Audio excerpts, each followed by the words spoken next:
Ya, Anda masih bersama kami di Hot Economy. Pak Kuku terkait dengan persaingan penjualan mobil yang mendapatkan insentif dan juga tidak mendapatkan insentif. Tadi Anda mendorong agar yang tidak mendapatkan insentif ini untuk lebih banyak membuat produk local purchase-nya gitu ya. Nah, apa kira-kira strategi dari Gaikindo untuk mendorong para prinsipal yang tidak terlalu banyak kandungan lokalnya ini?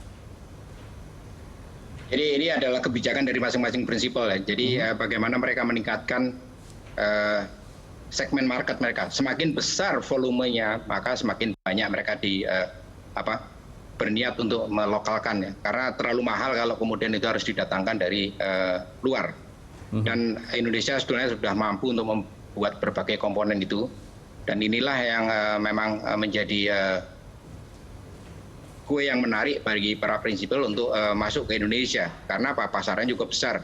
Salah satu informasi yang sangat mendasar adalah rasio kepemilikan mobil di Indonesia masih sangat rendah kalau dibanding dengan negara-negara tetangga kita. Di Indonesia rasio kepemilikannya masih sekitar 99 mobil per 1.000 penduduk.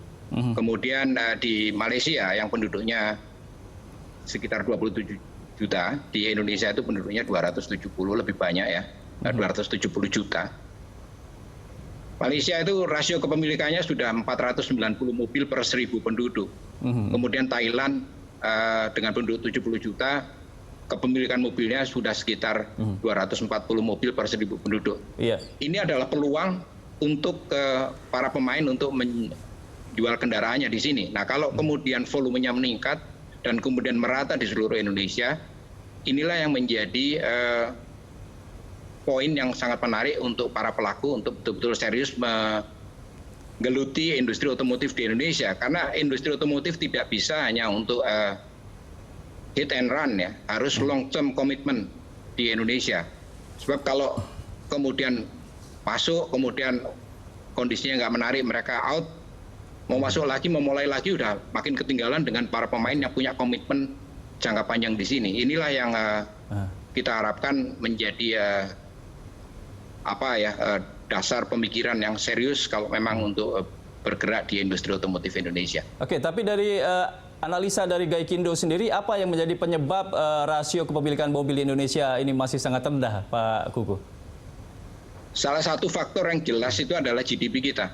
Jadi kalau kita lihat GDP kita masih di sekitar 4.000 dan memang ada tren meningkat. Kita harapkan ini juga akan meningkat, memberikan kesempatan untuk meningkatkan rasio tadi. Sisi lain kita sempat cukup lama jalan-jalan kita ini tidak tumbuh seiring dengan pertumbuhan kendaraan, sehingga menjadi banyak dibicarakan masyarakat bahwa ini mobil bikin macet kok masih ditambah lagi. Ya memang karena sekian puluh tahun infrastrukturnya jalan kita begitu ya dibangun. Tapi kalau sekarang kita lihat dalam beberapa tahun belakangan ini, kita lihat dari ujung barat Jawa sampai ujung timur Jawa kita bisa berkendaraan. Kemudian Sumatera sudah dibangun jalan tol, kemudian Kalimantan. Ini semakin merata. Kalau dari data Gaikindo, di kondisi 15-20 tahun yang lalu, konsentrasi penjualan kendaraan bermotor adanya di Jawa. 80% dijual di Jawa. Namun data terakhir kita menunjukkan bahwa ini menjadi 60% sekarang. Dan mulai menyebar ke Sumatera, kemudian Sulawesi, Kalimantan, dan kemudian kepulauan-kepulauan yang lain. Inilah yang menarik dan menjadi catatan penting. PAD dari para pemerintah daerah itu kisaran antara 40-60% lebih itu bersumber dari pajak kendaraan bermotor.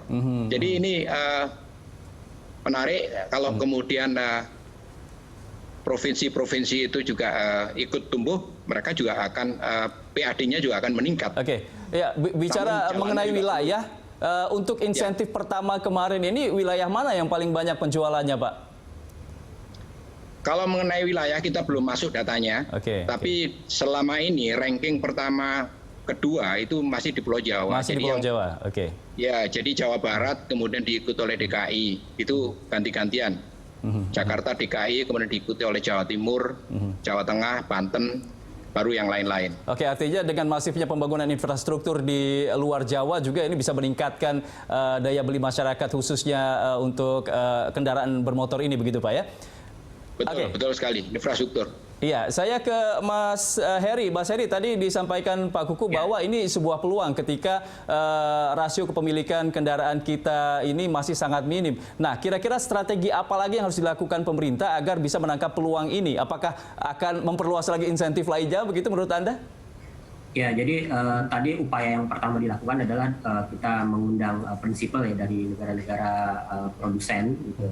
Kemudian untuk mereka membangun pabrik di Indonesia, nah ini kan tentunya dampaknya akan cukup baik ya buat ekonomi Indonesia, buat penyerapan tenaga kerja. Nah, tapi bagaimana agar mereka ingin masuk ke Indonesia, menambah mereknya untuk dibuat di Indonesia, dan itu dilakukan dalam jangka panjang. Nah, tentu kan selain insentif fiskal juga perlu dilakukan upaya-upaya seperti bagaimana kita meningkatkan iklim investasi agar semakin kondusif seperti itu. Kemudian juga peraturan di tingkat daerah tentunya perlu lebih harmonis dengan peraturan di tingkat pusat, karena kan yang namanya setahu saya pabrik mobil ini kan perlu lahan yang cukup luas.